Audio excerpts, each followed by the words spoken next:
शंकर पर जल चढ़ाने का जो भाव वर्णित किया जाता है कि हम शंकर को मंदिर में जाकर जल चढ़ाते हैं तो खड़े खड़े चढ़ाएं कि बैठकर चढ़ाएं। बहुत ध्यान देना साहब।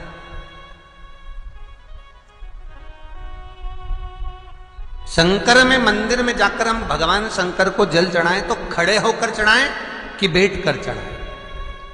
अब दो तरह का शिवलिंग है मंदिरों में, दो तरह का शिवलिंग का निर्माण होता है, ठीक है। एक विष्णु शिवलिंग, एक शक्ति पार्वती शिवलिंग। दो तरह का शिवलिंग मंदिरों में होता है, दो तरह का शिवलिंग मंदिरों में होता है, समझ लेना बहुत अच्छी तरह से। एक शिवलिंग वो होता है जो जमीन पर डायरेक्ट जलाधारी रहती है, शिवलिंग रहता है, ऐसी जलाधारी पूरी की पूरी, और शिवलिंग जमीन पर रखा रहता है, भूमि पर रखा रहता है, डायरेक्ट जमीन पर। आप जल ले जाकर चढ़ाए, निकल गया रास्ते से। एक शिवलिंग जो जमीन पर डायरेक्ट शंकर भगवान की जलाधारी और शिवलिंग रखा रहता है, वो शक्ति शिवलिंग कहलाता है।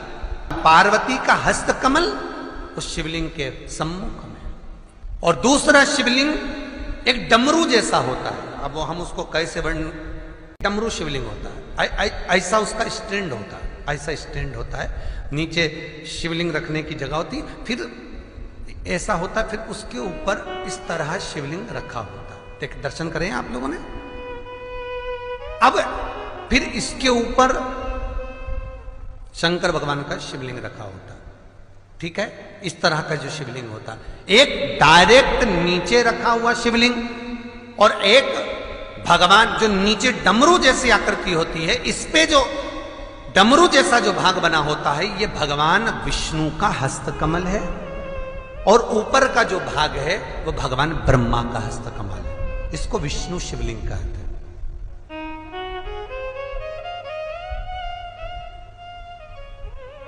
इसको हरीश्वर महादेव भी कहा जाता है। कौन सा महादेव कहते हैं? हरि सर्वेश्वर महादेव। हरीश्वर महादेव भी कहते हैं, हरि सर्वेश्वर भी कहते हैं। तो डमरू जैसा जो शिवलिंग का निर्माण हुआ है मंदिर में, अगर शिवलिंग ऊंचा है, शिवलिंग थोड़ी सी हाइट पर है, ऊंचाई पर है, और डमरू जैसा भाग फिर उसके ऊपर जलाधारी के बाद शिवलिंग निर्माण किया गया है, तो वो विष्णु शिवलिंग कहलाएगा, वो हरीश्वर शिवलिंग कहलाएगा, वो हरि वंश शिवलिंग कहलाएगा, हरीश्वर कहलाएगा। और जो डायरेक्ट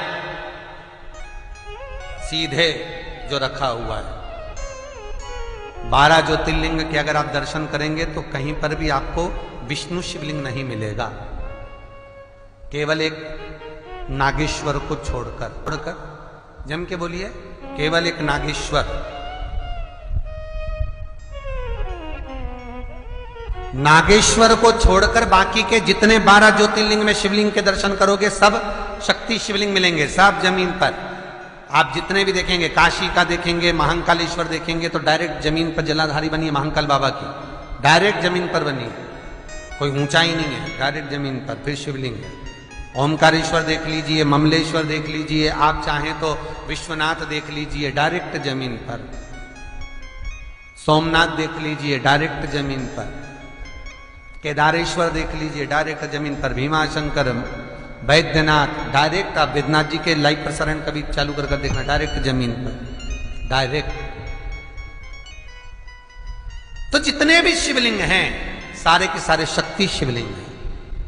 जो डमरू के भाग पर रखा हुआ है वो हरीश्वर शिवलिंग, विष्णु के हस्तकमल पर जो रखा है, तो शास्त्र कहता है आप शक्ति शिवलिंग का जब जब अभिषेक करें, बहुत ध्यान रखना अपनी जिंदगी में इस प्रसंग को श्रावण के महीने में बहुत ध्यान रखना। आपके आसपास में भी मंदिर हो तो उस पर ध्यान रखना। जो शक्ति शिवलिंग हो उस पर जब भी जल चढ़ाना तो बैठकर चढ़ाना, बैठकर चढ़ाना। शक्ति शिवलिंग पर जब भी जल चढ़े, भले शिवलिंग कितना भी ऊंचा हो, कितना भी ऊंचा हो, तो संघी से चढ़ा दो, पर जल बैठ कर चढ़ाइए। भले शिवलिंग ऊपर है, पूरा तरह से हाथ नहीं पहुंचा, जैसे सोमनाथ जी में अब शिवलिंग कितना बड़ा है, महाकालेश्वर का शिवलिंग कितना बड़ा, तो उसको तो बैठकर स्नान नहीं करा सकते। भले शिवलिंग कितना भी ऊंचा हो, पर अगर भूमि टच है, शिवलिंग अगर भूमि टच है, शक्ति शिवलिंग है, तो भले आधा शिवलिंग नहाए, आधे पर पानी जाए, पर बैठकर ही स्नान कराया जाता है। और महाराज यदि हरीश्वर शिवलिंग है, अर्थात भगवान विष्णु के हस्त कमल पर, ब्रह्मा के हस्त कमल पर यदि शिवलिंग है, तो वो शिवलिंग का जब भी स्नान कराएंगे, अभिषेक कराएंगे, पूजन कराएंगे, तो खड़े होकर ही करना है। और खड़े होने का भी तरीका होता है, दोनों चरण बराबर में रखकर कभी भी शंकर भगवान के शिवलिंग का स्नान नहीं कराया जाता। दोनों चरण बराबर रखकर, अगर हरीश्वर शिवलिंग है, किसी मंदिर में शंकर को जल चढ़ाने के लिए आप गए हो और शंकर को जल चढ़ा रहे हो, तो हरीश्वर अगर शिवलिंग है तो दोनों पांव बराबर रखकर नहीं, एक सीधा चरण थोड़ा सा आगे रखिए और उल्टा चरण थोड़ा सा पीछे रखकर भगवान शंकर का जलाभिषेक करने पर लक्ष्मी जैसे अपने चरण रहते हैं, भगवान शंकर उसी तरह से लक्ष्मी को दौड़ाते हुए अपने घर में प्रवेश कराते। लक्ष्मी भागती हुई, अगर जो पुष्टि मार्ग से जुड़े होंगे, जो भगवान ठाकुर जी की सेवा करते हैं, पुष्टि मार्ग से जुड़े हों, श्रीमद वल्लभाचार्य जी से, वल्लभ कुल बालकों से जिनका ब्रह्म संबंध हुआ है, ऐसे अगर जीव हैं, वैष्णव जीव हैं, तो वो दर्शन करते होंगे ठाकुर जी, यमुना जी और महाप्रभु जी का। तो कैसा दर्शन करेंगे? श्रीनाथ जी का दर्शन करेंगे तो दोनों पांव श्री जी बाबा के, मेरे ठाकुर जी के बराबर पर है, नाथ द्वारा वाले श्री जी बाबा के, गोवर्धन नाथ जी के दोनों पांव चरण बराबर। श्रीमद वल्लभाचार्य जी का दर्शन करेंगे तो दोनों चरण बराबर के फोटो में मिलेंगे। पर यमुना जी का अगर आप दर्शन करेंगे, पटरानी यमुना जी का जब दर्शन करेंगे, तो यमुना जी का चित्र का दर्शन करेंगे तो यमुना हमेशा एक पांव यमुना जी का आगे मिलता है। क्यों? जो वैष्णव ठाकुर का दर्शन करे, श्रीमद वल्लभाचार्य जी के अनुसार भगवत चर्चा करे, उसके यहाँ यमुना भक्ति निरंतर प्रवेश करती जाए, इसलिए भागता हुआ चरण, दौड़ता।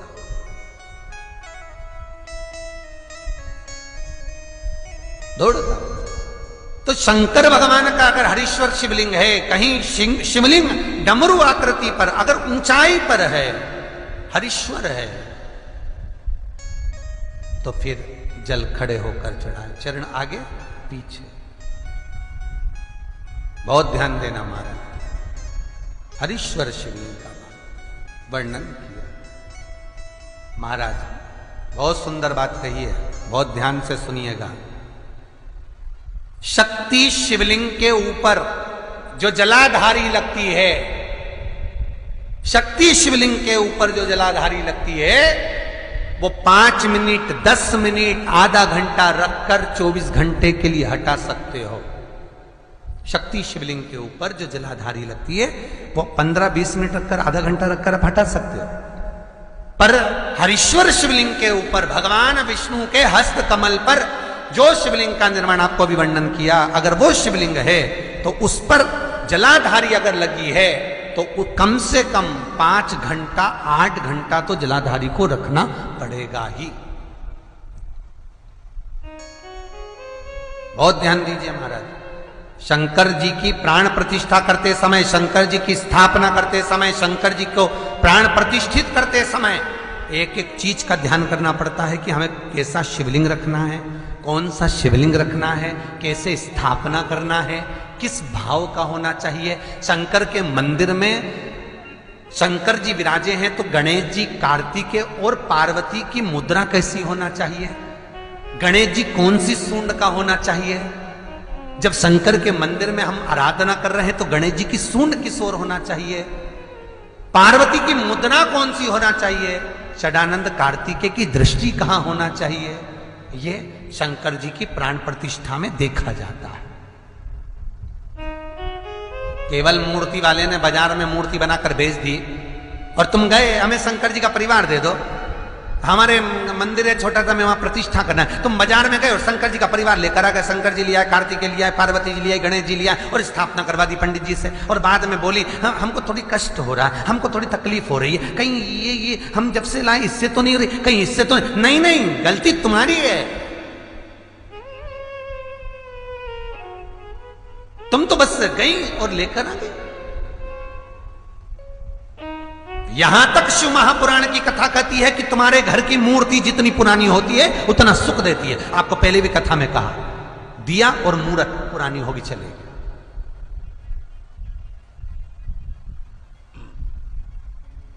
पुरानी